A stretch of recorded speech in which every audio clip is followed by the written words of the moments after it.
we're going to come on over here to the A train here. We're going to start with our wide receiver buys post NFL draft. I think we want to start with wide receivers because my quarterback was so like, But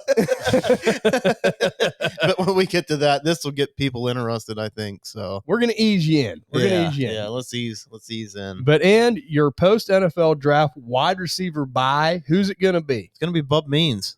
No, Oh. kidding. Muscles his head came I was up. like, what? I had to do that. But no, it's going to be Terry McLaurin. And just looking at this guy, man, he's always been productive.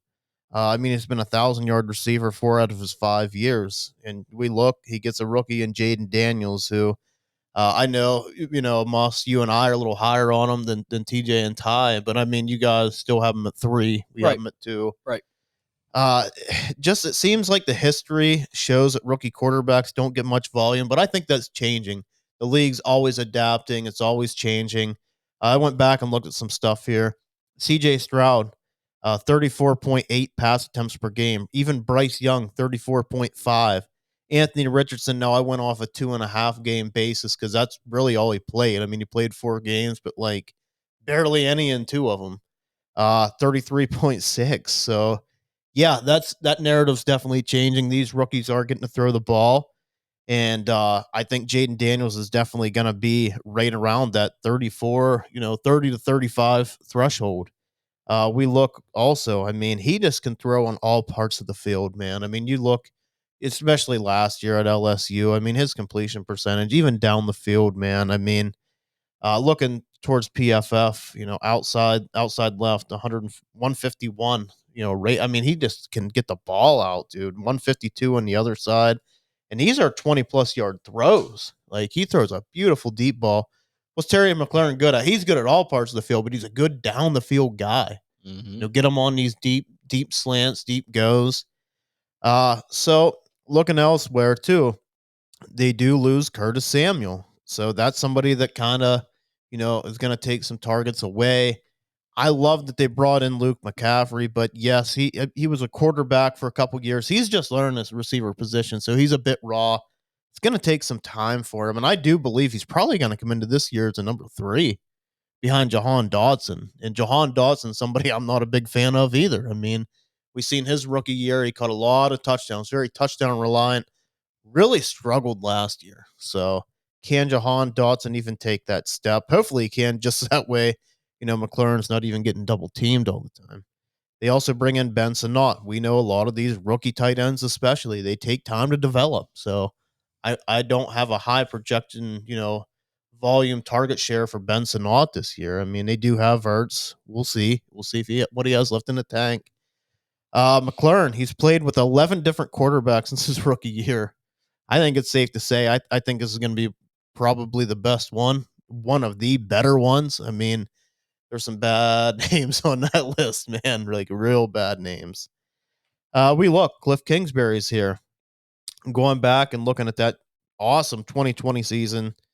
28-year-old DeAndre Hopkins in Arizona under Kingsbury. 160 targets, 115 catches, 1,407 yards, and 6 touchdowns.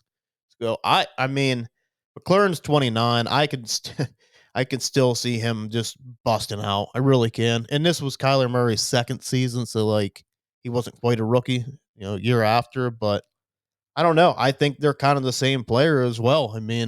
Guys that can throw the ball and can run. And I think that's what we got to look here, even with a guy like Jaden Daniels.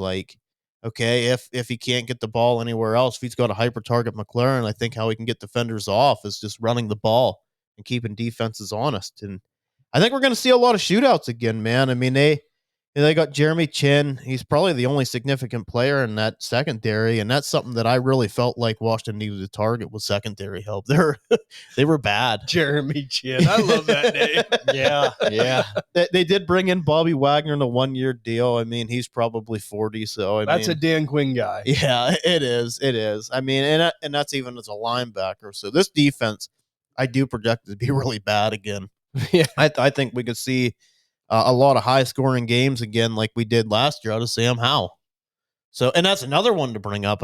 Sam Howell, man, it wasn't his rookie year, but we can kind of call it his rookie year. He had 612 attempts. and he did that in 17 games, but he didn't play, all. I don't think he played all the games all season. I don't think so. No, he got beat up. Yeah, he got good. beat up a little bit there. Yeah, like towards week 15, 16. So yeah, it was all bombs away for Sam Howell. Yeah, and I mean, unfortunately, I don't want to see Jaden Daniels throw that much. No.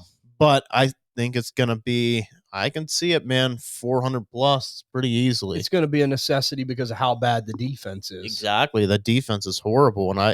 And what's best if you're a rookie, man? You target your best guy, the guy like is going to come up and make a play for you.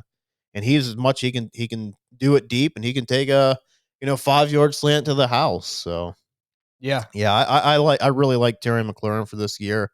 KTC, he was like right around that, like wide receiver 36, 38. I mean, for me, like, would you rather take the gamble on Leggett or Terry McLaurin? Like, it's easy for me. I'd really like Terry McLaurin. Oh, yeah. Over agree. Xavier Leggett all day. Yeah. I mean, even for me, Keon Coleman, I know what he could be, but I'm more out on Keon Coleman. Like, give me Terry McLaurin. Yeah. It's pretty easy for me. If I'm on the clock, we did that a lot with Michael Pittman last year. I think Terry McLaurin is probably the guy I'm targeting this year. And that was the same thing. Rookie quarterback. Everybody was scared. Oh, Anthony Richardson. Well, I know Anthony Richardson got hurt, but he did target Michael Pittman quite a bit, even in them couple games. And then they had Gardner Minshew, right behind him. So, yeah, that's my guy. Yeah, I like it, man. And as a pure contender buy, like, we know what Terry McLaurin is. Like, he is the steady Eddie. Like, you just know what you're getting. I mean, like, sometimes in that offense, like, things can happen where he can maybe disappear a little bit. Mm-hmm. But I'm like you, though. Like, as much as they're going to have to probably throw the ball to keep up with some of these teams. Yeah. I mean, he's going to be targeted a lot. I mean, and for a young player, who better to target than Terry? Yeah. He's kind of the forgotten guy, man. I mean, when he came out as a rookie and crushed it, like, you couldn't buy this guy. Yeah.